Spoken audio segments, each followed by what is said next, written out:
Nestlist YouTube channel. Halo teman-teman Asli semuanya, kembali lagi di konten aktif bersama aku hostnya Richard. Nah, hari ini aku pengen ngelanjutin konten kemarin nih mengenai persuasive advertising. Nah, kalau kemarin kita kan udah bahas di dua hal penting yang harus ada di persuasive advertising. Nah, sekarang ini ada 3 kategori penting yang bisa kalian pilih untuk membuat persuasive advertising. Nah, yang pertama itu ada ethos, yang kedua ada logos, dan yang ketiga ada pathos. Nah, coba kita breakdown satu-satu ya. Apa aja sih kategori ini tuh yang bisa membantu advertising kalian lebih menarik ke depannya. Nah, yang pertama ini adalah ethos. Ethos ini apa sih? Ethos ini adalah membangun kredibilitas kepada pelanggan-pelanggan kita.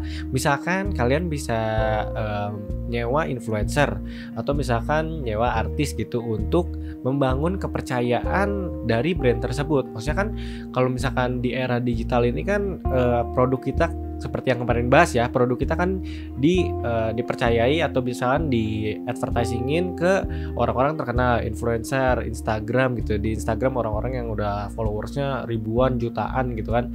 Nah, itu kan bisa membangun kredibilitas pelanggan kita kan ketika melihat produk kita dipakai nih sama si A. Jadi kan kita pengen beli kan dengan melihat itu tuh kan. Nah, simpelnya ethos itu seperti itu.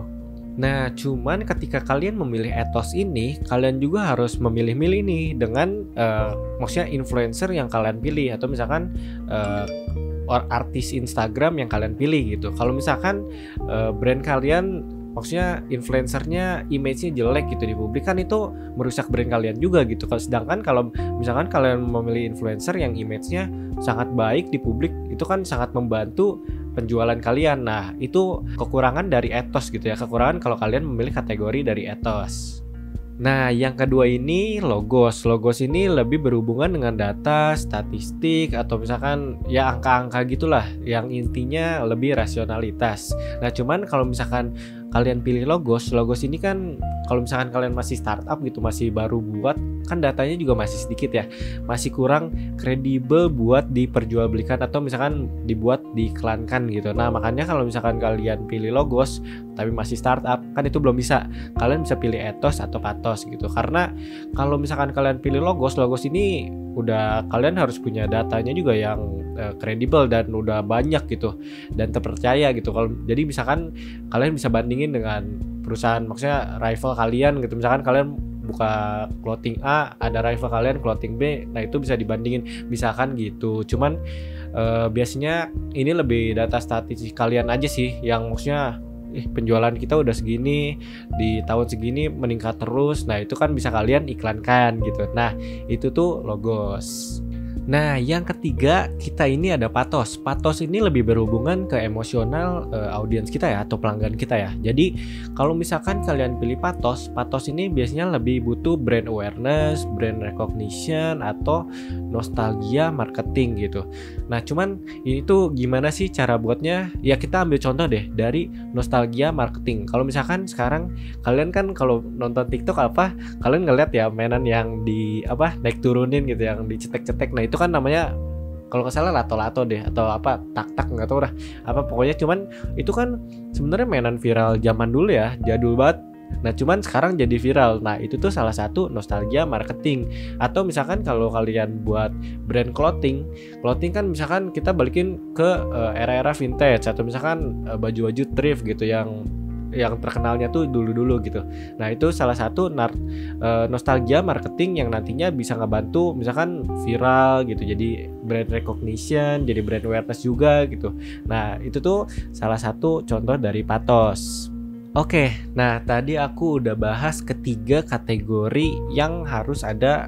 Bukan kategori yang harus ada sih, karena ini tuh 3 kategori ini tuh kalian harus pilih salah satu gitu. Ya mungkin 2 bisa, cuman biasanya salah satu sih, satu aja yang dimasukin ke persuasive advertising kalian. Nah, cuman dari semua kategori tersebut kan ada plus minusnya ya. Nah, kalian ini harus pilih juga sih, apa sih yang masuk ke dalam brand kalian gitu, apa yang cocok dengan brand kalian gitu. Ini karena nggak semua iklan yang memakai dari kategori ini bisa berhasil, atau yang nggak semua juga yang nggak pakai ini nggak berhasil gitu. Cuman ya balik lagi gimana cara kalian penerapannya gitu ke iklan kalian. Gini, sebut aja ini, kita inget gak sih beberapa waktu yang lalu BTS Jungkook pernah pakai Downy dan nggak sengaja di live-nya dia gitu. Nah itu kan penjualannya langsung ludes kan. Nah dari situ Downy langsung pakai munculin Downy X BTS. Nah itu kan salah satu teknik yang bagus ya. Itu brandnya kan udah naik dari BTS. Nah, terus dia boost lagi dengan kolaborasi bareng BTS. Nah, itu salah satu contoh yang berhasil gitu menggunakan dari kategori-kategori yang tadi gitu. Oke, sekian aja buat persuasive advertising kali ini. Nah, mungkin nextnya kita bisa bahas yang lain-lain juga. Kalian bisa komentar aja, kalian pengen tahu mengenai apa gitu, mengenai bisnis atau apa, bisa komen aja di bawah. Sekian untuk video kali ini. Sampai ketemu di konten-konten selanjutnya tiap hari Rabu. Oke, jangan lupa like dan subscribe juga YouTube Axelis Media. Kita juga ada satu lagi, Axelis Lentera Indonesia. Oke, sekian, sampai ketemu di konten selanjutnya. Bye-bye.